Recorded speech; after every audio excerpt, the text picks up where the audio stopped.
Focus now. The Metropolitan Detention Center in Brooklyn, where Nicolás Maduro is now being held, has long been branded one of the most notorious and dangerous federal jails in the United States. Critics, inmates, and even federal judges call it barbaric and inhuman. Here's why.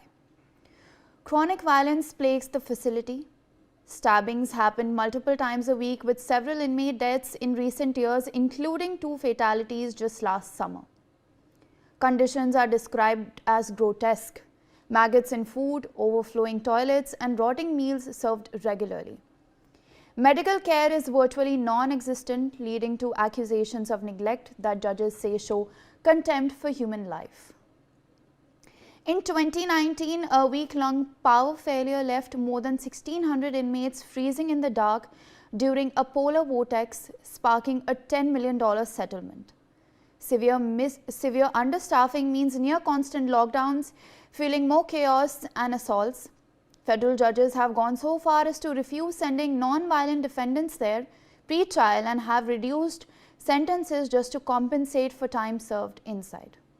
From post-9/11 detainee abuse to staff sex scandals, MDC Brooklyn's dark history keeps growing. Tonight, as the world watches Maduro's detention there, the spotlight is back on a facility many say represents the worst of America's federal prison system. In fact, let's take a look at some of the high-profile prisoners, those who have been kept in the Metropolitan Detention Center. Alright, so we are now going to look at some of the high-profile detainees that have been kept in this notorious prison in Brooklyn. We first have, obviously, the captured Venezuelan President Nicolás Maduro and his wife Celia Flores. Now, Flores is also facing a different set of drug-related and narco-terrorism related offences. We also have Luigi Mangione. He is known for assassinating the CEO of United Healthcare, an insurance company back in the United States. We also have Ismael El Mayo Zambada Garcia, who is the ex-leader of the Sinaloa cartel, one of the most dreaded cartels in Mexico, which has, sent lots and lots of drugs to Chicago and the United States of America. Now, in the absence of El Chapo Guzman, he was the one who had assumed the leadership. We also have Joaquin El Chapo Guzman, who was the former leader of the Sinaloa cartel, as I repeated, one of the most dreaded drug cartels in Mexico. We also have Ghislaine Maxwell, the girlfriend of sex trafficker Jeffrey Epstein, who had killed himself in a prison and was accused of crimes related to sex trafficking. We also have R. Kelly. Again, he was accused of crimes, racketeering, and also related to offences related to sex trafficking as well. We also have Sean Diddy Combs, the music mogul, who is battling a case related to racketeering as well as sex trafficking. So these are some of the high-profile past inmates of this MDC Brooklyn, which is known for, its very poor standards. Venezuelan President Nicolás Maduro and his wife Celia Flores are the latest addition to this roster. And this prison is one of the most dreaded prisons in the United States of America. My colleague Aditya Vadhavan joins us for more on this. Aditya, this detention center is considered one of the worst in the American federal prison system. We also now have, a lot of high-profile people who have been, sentenced here, who have served their prison time here.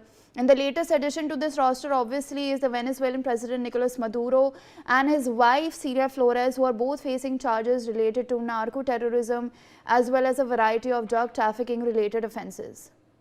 Well, absolutely, Medha. This prison is one of the most, dirtiest prison in the United States of America. And now Maduro, along with his wife, who are facing narco-terrorism charges, have been lodged in this particular jail.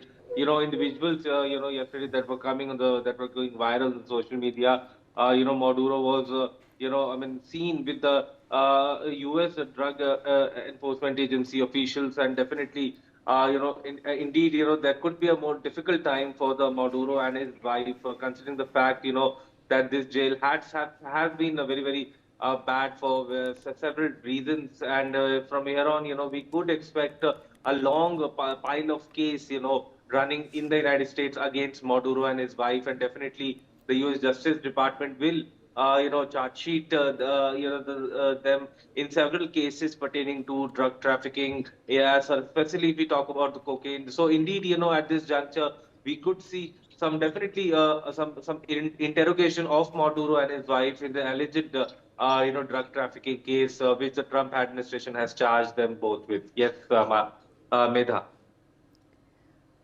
Aditya, additionally, what are we learning about Maduro's indictment? Is he said to what exactly are the details on his,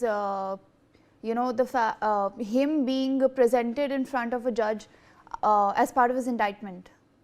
Well, absolutely. He has been indicted in the in by the U.S. Justice Department, by the U.S. court, and definitely U.S. court, and definitely he would fear a large charge sheet has been he has been charge sheeted in several narco-terrorism cases, and definitely there would be hearing of Maduro in the U.S. court, and definitely his problems are expected to get bigger as the case further progresses. So indeed, things are not looking good for Maduro at this juncture, and definitely we could see a prominent heat, surrounding Maduro and his wife as far as his narco-terrorism charges are concerned. Medha. All right, Aditya, appreciate you sharing all those details with us.